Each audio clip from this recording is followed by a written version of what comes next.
அனைவருக்கும் வணக்கம். நேற்று ஞாயிற்றுக்கிழமை வழக்கம் போல் திருநெல்வேலி ஜங்ஷனில் இருக்கிற நம்ம சதன் எலக்ட்ரானிக்ஸ் கடையில் உட்காந்து நம்ம வேலை பார்த்துட்டு இருந்தோம். நைட்டு 8 மணிக்கு தென்காசி மாவட்டத்திலேருந்து திருச்செந்தூருக்கு பாத யாத்திரை போகக்கூடிய பக்தர்கள் குட்டியான வண்டி நம்ம கடை வாசலில் வந்து நின்றுச்சு.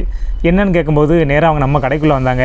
ஆனால் நாங்கள் இந்த மாதிரி பாத யாத்திரை போயிட்டுருக்கோம், வர்ற வழியில் எங்களோட ஆம்பிளிஃபையர் வந்து ரிப்பேர் ஆகிட்டு படிக்க மாட்டேக்கு, உள்ளேருந்து புகை வருது அப்படின்னு சொன்னாங்க.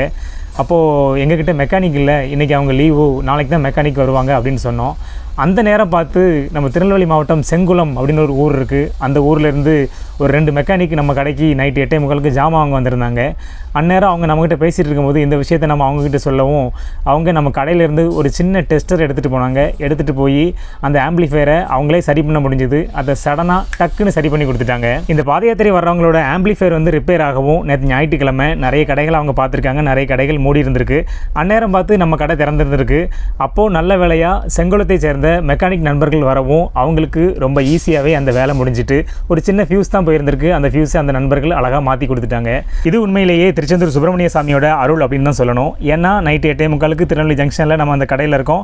அந்த நேரத்தில் பாத யாத்திரை பக்தர்கள் அவங்க ஆம்பிளிஃபையர் ரிப்பேர் அப்படின்னு நம்ம கடைக்கு வராங்க. அந்நேரம் பார்த்து செங்குளத்தை சேர்ந்த மெக்கானிக் நண்பர்கள் வராங்க. இந்த 3 பேரையுமே இந்த இடத்துல இணைச்சது வந்து சுப்பிரமணிய சாமியோட அருள் அப்படின்னு தான் சொல்லணும். இந்த நேரத்தில் தான் எஸ்பிபியோட கடலோரம் கந்தன் முகமே அந்த பாட்டு வந்து எனக்கு ஞாபகத்துக்கு வருது. அந்த பாட்டில் ஒரு அழகான வரிகள் உண்டு. என்ன அப்படின்னா, யாருமில்லை என்று நின்றால் கந்தன் வருவான், ஒன்றும் இல்லை என்று சொன்னால் கந்தன் தருவான், துன்பம் என்று வந்தால் அங்கே வேலன் வருவான், வெற்றிகளை அள்ளி அள்ளி கையில் தருவான் அப்படின்னு அந்த பாட்டு ரொம்ப அழகாக இருக்கும். எஸ்பிபி வந்து ரொம்ப ஹை பிச்சில் பாடியிருப்பார் அந்த பாட்டில். ஸோ இந்த மாதிரி முருகரோட அருள் வந்து எல்லா பக்கமுமே நீக்க மர நிறைஞ்சிருக்கு அப்படின்னே சொல்லலாம்.